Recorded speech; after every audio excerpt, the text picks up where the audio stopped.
Welcome to Words of Ex-Mormon. This is a little bit different, a little unusual. I'm posting this today on a Wednesday because, for a couple of reasons. One is because I feel really urgent about this, and also because I still have a plan. I told you that I have some fun Halloween-y kind of things. I don't know that my next one will be super fun. It's not... it's more serious, but more like Halloween-y kind of themed things to do for this month, and I don't really want this to replace what I'm going to do this weekend. So I'm doing it today, and I'm starting this just straightforward here with kind of a disclaimer. I'm going to be doing this video with the intent to be very mindful that the people that I'm talking about are real people. They have families, they have lives, and I want that to be remembered as I talk about this. I want you to remember it. When I am talking and doing my videos and you are commenting, I want to be remembered. I want it to be remembered that I'm also a real person. I have a life, I have a family, I have children, and I want that to be taken into consideration when you are thinking about me. And I try to do the very same when I'm talking to you and when I'm talking about people. The reason that I am bringing that up is because I'm kind of upset about this, and it's kind of raw. And so I am saying that in the sense that I realize that it might sound kind of embittered, but I'm going to do my best to remember that outside of this situation, which I don't think is fair for any of us to have to be involved in. Outside of this situation, I very, very much respect these people, and I don't want there to be bad feelings, really, but I think that this is important. It's one of those things that I think is necessary to talk about. So today, I officially requested that my records be removed via quitmormon.com. Now, I'm not really very happy about this. And, you know, I've said since the very first video that I made that I have been working on getting my name and my family's name and our records removed from the church records.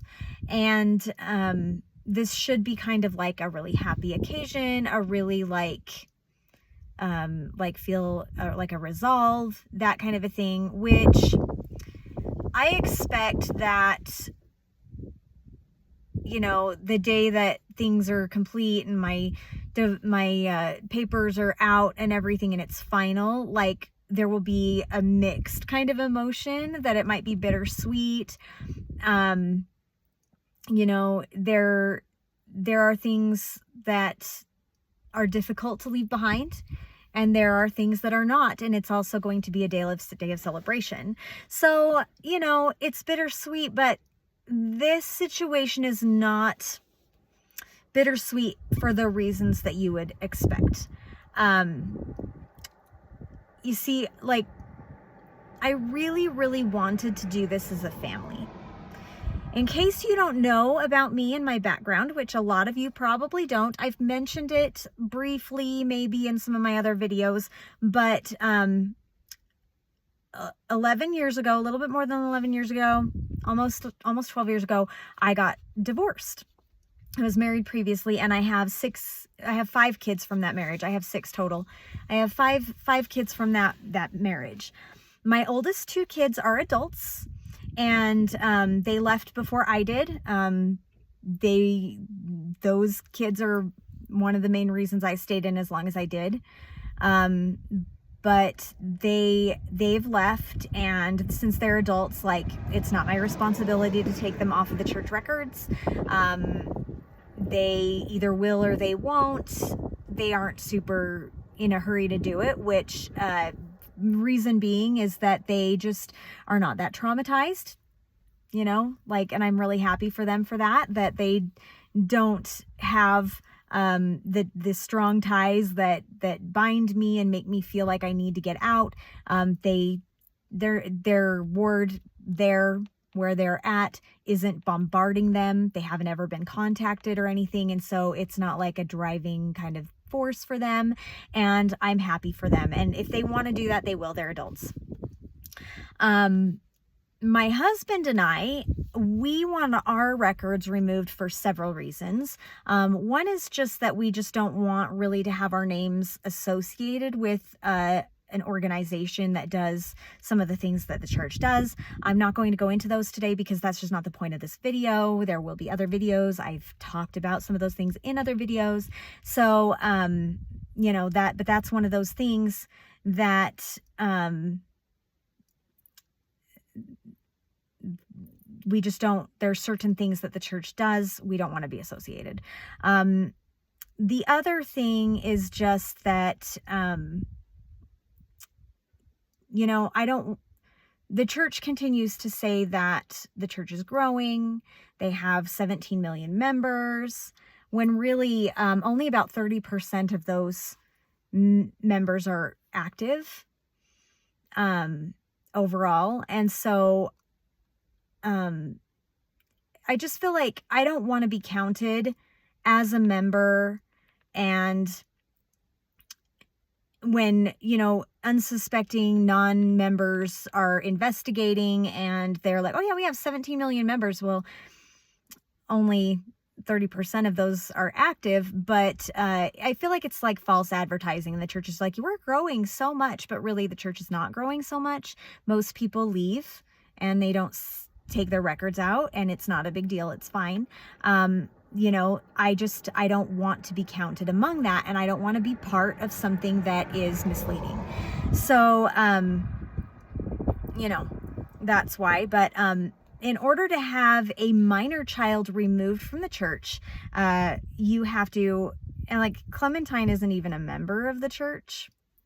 She hasn't even been baptized, but we still have to sign something for her to get removed, for her records to be taken out. She was blessed in the church, and so her name is on the records, and so we have to get something notarized. She's only 7, my youngest, with my husband, she's only 7. So my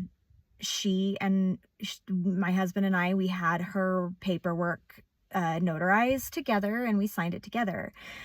So for the 3 of us, that's fine. The problem with all of this is the other 3 of my kids who are not yet adults, that are minors. They're 16, 13, and 11.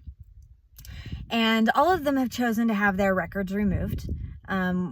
They're all perfectly capable of deciding that for themselves, and we talked to them about it and what they felt like they wanted to do, and this is what they want to do. Not any different than any of you who are like, oh, you're making a bad decision for your child. Well, you get your kids baptized at 8 years old, and they are 8 years old, and they do not have any clue what is actually happening or what they are actually covenanting to and what is coming in their future. So don't even come at me with any of that stuff. I'm doing what I feel is best for my kids, and they are having real input about this and real discussions about what it would mean for them. So the problem is those kids, because those 3 are from my previous marriage.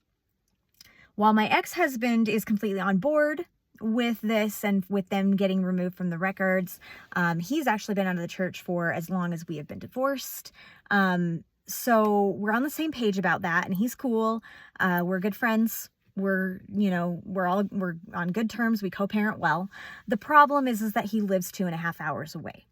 So because I have helpful friends, just in the last couple of days, I have learned that I don't actually have to be there with him. Like, we don't have to sign it together.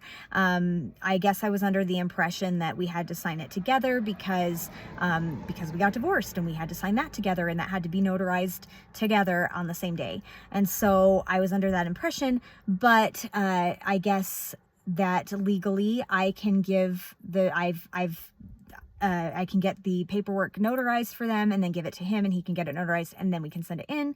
And so that makes things a little bit better. I've done that now. Today I went to the bank, and I had my 2 sons and my daughter's paperwork notarized for them, so that when their dad comes to get them this weekend, he can take that paperwork and then we can get that done. He comes to get the kids every other weekend, so we'll see him this weekend, and then we'll just pass those papers back and forth, and when he's done, we'll get their request in as well. Mine's already been sent in. And anyways, like I said, I really wanted to do this as a family. These small complications, they've just made it a little bit difficult. I didn't understand them, and so it was complicated for me to try to figure that out, and it was stressful, and so that's why I haven't done it yet. Do you remember a couple of weeks ago when I did my video about the warning that I received that I was invited to stop posting and talking about anything against the church? Well, I received another one on Monday, and it says, "It breaks my heart to send this text. You can have any opinions about the church and can make any videos that you choose, but as a member of the church, when you choose to speak out against the church and the doctrines of the church publicly, then your public membership will be withdrawn. I invite you to please stop posting these types of videos that you are doing and to come back. This is your choice, though. I would love to talk to you about any concerns that you have if you would like. You mentioned you have a list of concerns. However, if you don't want to, then I understand. We care about and miss your family and hope you are doing well." 100%, like I said at the beginning of this is a person, and I think they are so genuine. I think that it's a really tough spot for us to both be in. And my heart goes out to them for having to be in this situation. I am sorry that I am putting you in this situation, I guess, but also, like, I'm not sorry because you're putting me in this position too. So it does break my heart to have to make another video like this, because my videos aren't by any means shoving anything down anybody's throat, okay? I have a personal Facebook page that I know, occasionally I make like a mild political post. I've said before in my videos, I am not like a confrontation person. I don't like confrontation. I don't want to fight about anything. I don't want to talk about, like, I'm more than happy to have discussions. I love to have a discussion where both sides are respectful and we talk to each other and we say, look, I don't agree with that because this is how I feel about something, where I don't feel like I'm being called names, where I'm being called a liar, where I'm being told to shut up or, you're wrong and stuff like that. I love to have a good discussion with somebody I can trust. I am not a kind of person who really is going to get into like a political debate, but I do have opinions. I have very strong opinions. And so occasionally I post something mild. Usually, like, I think the people on my page kind of know I don't do that. I don't fight. This is what I feel like. Take it or leave it. Move right along. But that's like my social page. So I post pictures of my kids and I interact with my friends there, and the things that we did for vacation, or we went on a hike this weekend, and I like the things that my friends and family have done and stuff like that. So it's really like a social thing. It's really not like, it's not like a place where I'm like, I go to, and I don't post this stuff there. I don't post these videos there. The channels where I have my videos on YouTube, Instagram, and TikTok, they were fresh, brand new channels that I made specifically for these videos. When I started making these videos, I had 0 followers and 0 friends on those channels. Okay, so it's the internet. It's not a secret. It's just not that I'm shoving it down people's throat. If people want to see these things, they need to go and seek it out. I'm not posting it every day for my 800+ friends that I have on Facebook. Those people don't see this unless they go and look for it. So some of my friends on Facebook do overlap and are now following me there. Not because I gave this to them, but because they found it somehow. And that's fine. That's wonderful. But you know, people are finding them on your own. I'm not going around and knocking on people's doors and asking them if they want a free copy of my videos. Don't know if that rings any bells for you, but I'm not doing that. I'm not going around and forcing anybody to listen to it or making my way into people's. This is something they are finding themselves. So in leaving the church, I left behind a religion. I know there's a whole, you can't leave the church, you can't leave it alone. I made a video about that. I'll make more videos about that. It's the thing.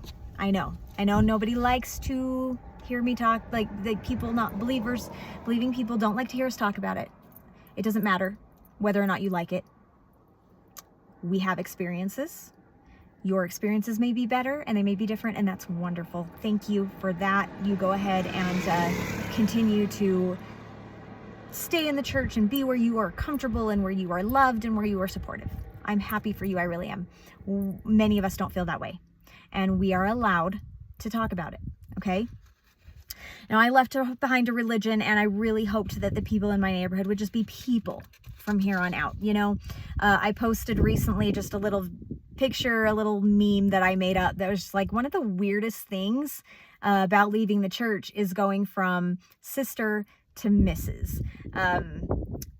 And nobody really calls me Mrs. My name's Bray. You know, people in the neighborhood call me Bray. But it's true. It's weird. Nobody's calling me Sister Benyon anymore. And even if they did, I'd probably be like, oh yeah, hi. Like, it's so ingrained to me, so there for so long and so much of my life that it probably I wouldn't think twice about it. But it is weird. You know, I don't really want to call people by brother or sister anymore, or bishop or stake president. I don't want to call them that because it's giving them a sort of like a power. You know, the bishop had power over me. He doesn't have power over me now. The stake president had power. He doesn't anymore. Russell M. Nelson, the prophet, if I call him prophet or, you know, President Nelson, that implies that he has some kind of authority, and he doesn't. So I don't want to do that anymore. I was hoping that, you know, I could see my neighbors and I could say hi, and just like I do normally when I walk down the street, oh, hi, how you doing? You know, really good. How are your kids? That kind of a thing. We can wave. You know, we can boo each other's kids on Halloween. You know, I don't know if maybe it's a Utah thing, I don't know, but at Halloween, the tradition is there's this little poem that's like, you've been booed, and there's a poem attached to it with a little ghost thing, and you put the ghost in your window, but there's like, it comes with a treat. So then you take it out and you boo 3 more people, and you take treats to those 3 people. It's like a doorbell ditch kind of a game. It's super fun, super adorable. We haven't been booed this year. You know, I don't know if that has anything to do with anything, or if nobody's done it. There have been years where nobody did it, nobody started it, so it didn't go around.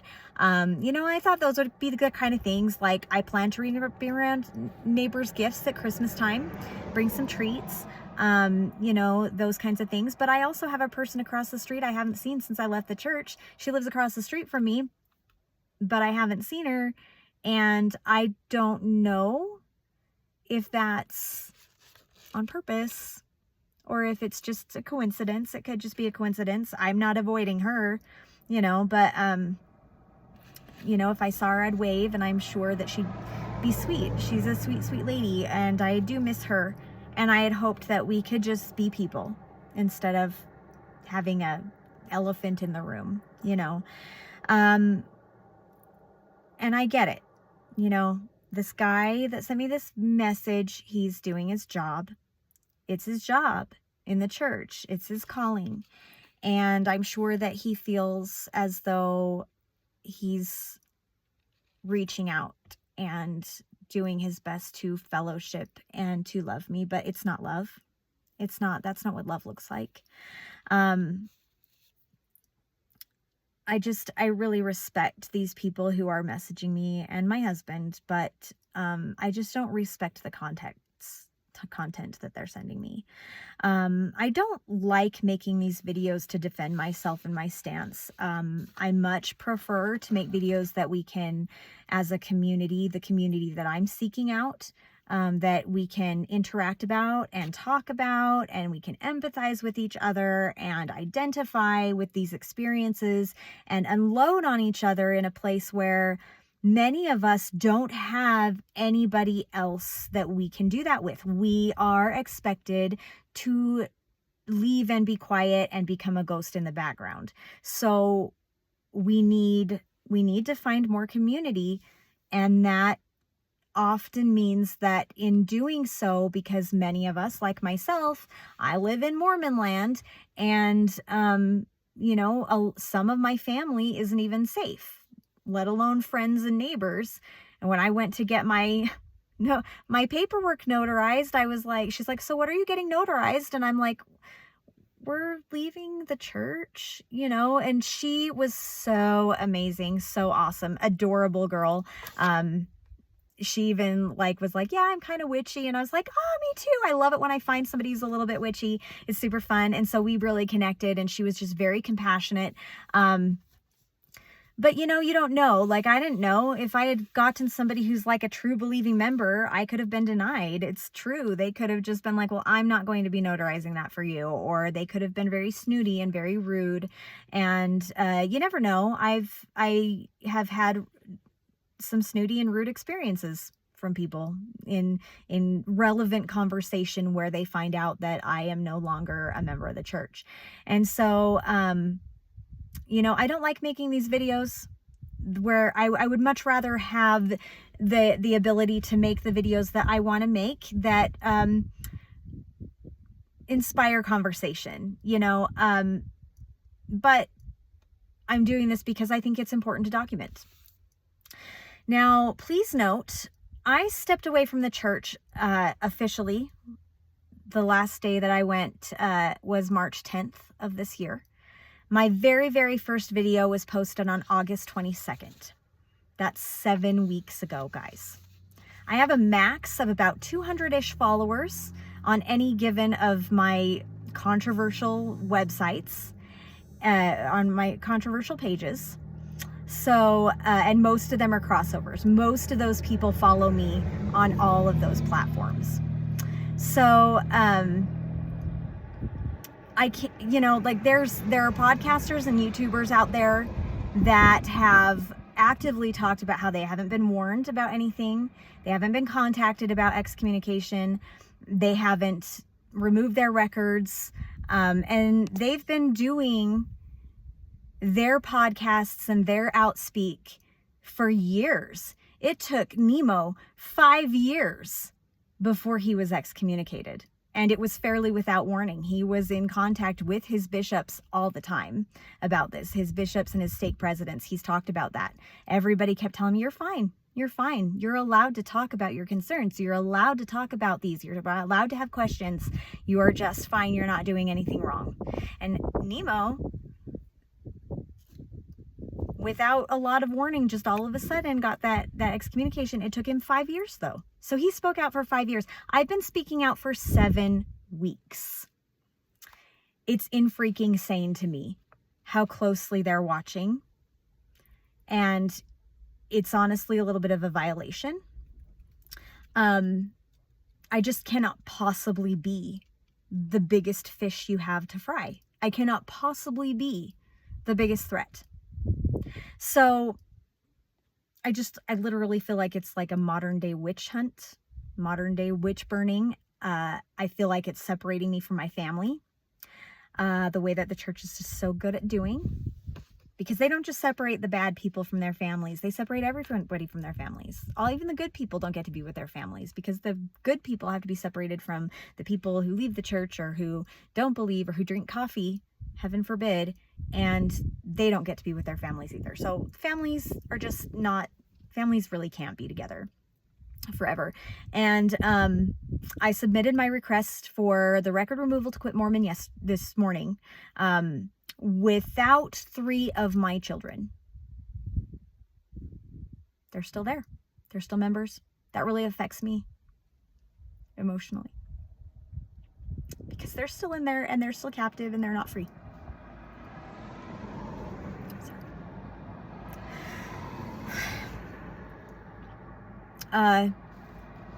Now, Quit Mormon takes anywhere from a couple of weeks to several months. I had some friends who have taken 6 months to get their records out of Quit Mormon.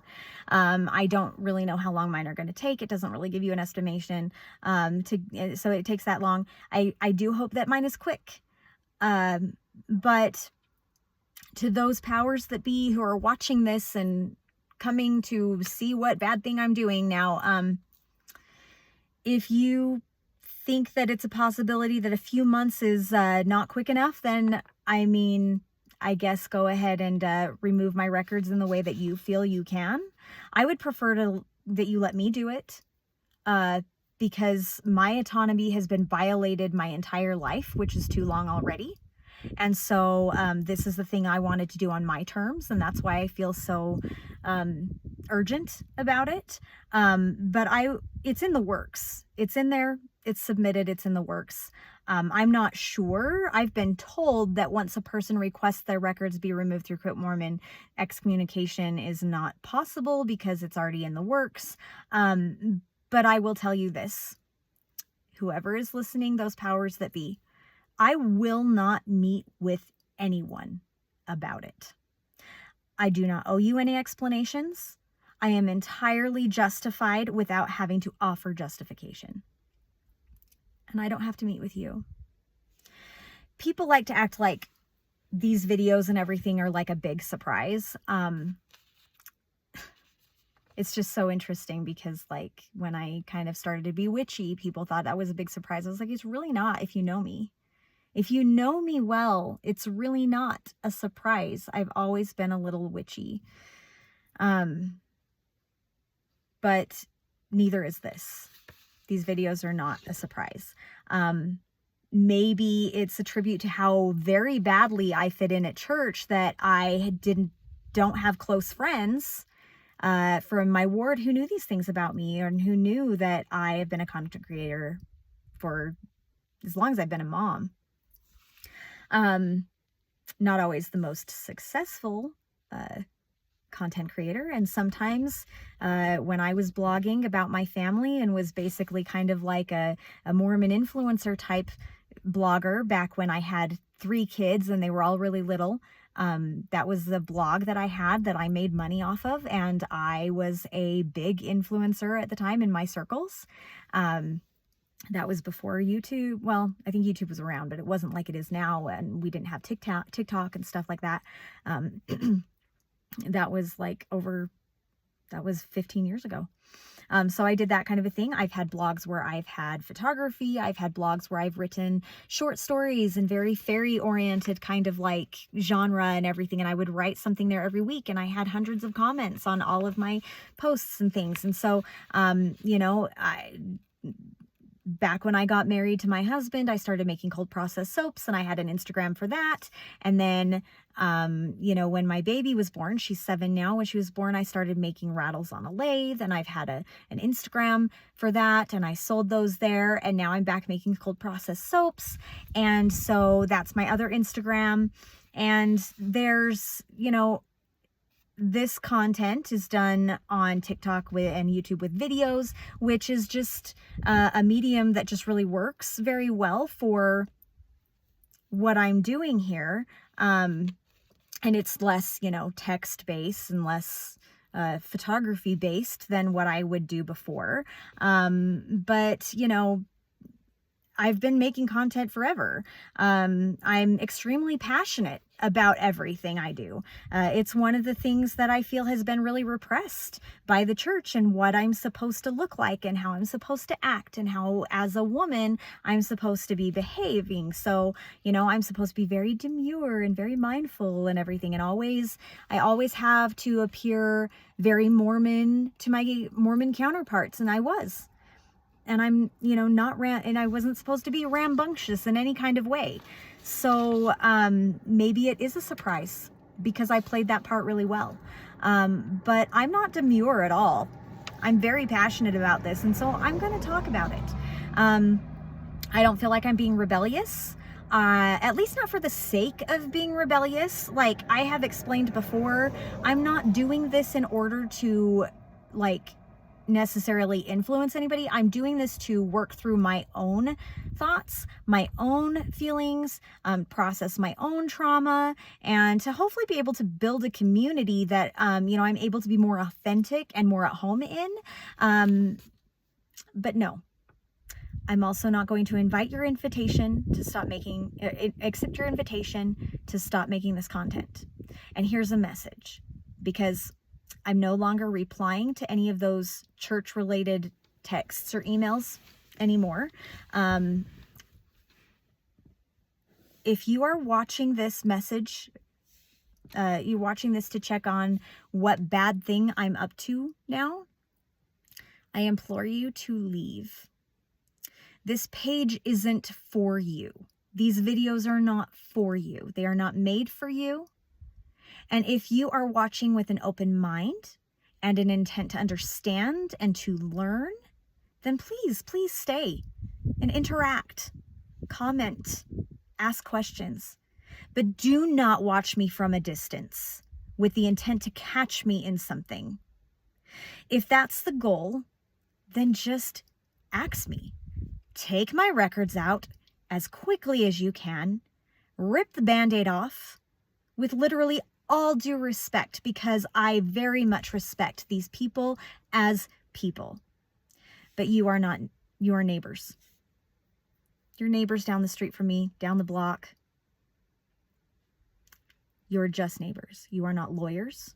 You are not cops. You aren't CPS. You have zero authority. I have done nothing legally wrong or anything that has harmed anybody. You are just people, and I am not your subject. I am, for all intents and purposes, not a member of the church. No one will tell me what to say or not say, what to wear or not wear, what to eat or drink or anything ever again in my life. As far as a list of concerns goes, I am talking about my concerns here. I can't and I don't want to talk about my concerns with any church leadership, because they aren't a list of questions that you can just answer. They don't just have an answer. And I already know the answers you'll give me. The bishop, stake president, you guys are not smarter than me, and not more educated, not more well-read. I've read the Book of Mormon more times than I can count. I am as educated as you on the gospel and on the Book of Mormon. You're not smarter than me. I think I'm older than some of you. I know all the apologetic answers to the questions. I know the Mormon side. I no longer have questions or concerns. I already have answers that I have researched and found truth about. Now, that's a question for you. A question that we always ask in the Mormon Church. If there's more truth to know, don't you want to know the truth? There's a question for you. If there's more truth out there to know, do you want to know it? My answer to that for you is probably you don't want the answers. And if you don't want the answers, then don't listen to this. Move on with your life. Enjoy your community. Be happy there. I really mean it when I say I am happy for you there. I'm not coming back. If you are interested, I invite you to listen with an open mind. And if you aren't interested, I invite you to stop seeing me as a member of the church and just see me as Bray, your neighbor down the street. Then you can stop worrying about what I do with my own time. And like I said, with absolute respect, I mean that with absolute respect. You are people. You're wonderful people. Your families are amazing. I'm very, very happy for you that you are happy where you are. And I am very happy where I am, but I am still working through something that I belonged to for 41 years. That doesn't just go away. So just putting it out there. It's done. It's in the works. It's ready. I just have to wait now. So I don't know. I don't know what else to say except that, you know, if you really feel like it's really necessary to get me out faster, by all means do. I think that would be really disrespectful given the circumstances and what I told you in this video. But, you know, I hope that we can be just really good neighbors and we can wave and our kids can play and, you know, that we can just respect each other. But anyway, for those who are listening and who have come this far and who have been through this fairly short 7-week little journey with me so far, I'm not going to stop creating anything. Please tune in this weekend for my next installment, and please feel free to email me. My email is brae, B-R-A-E, wordsofexmormon@gmail.com.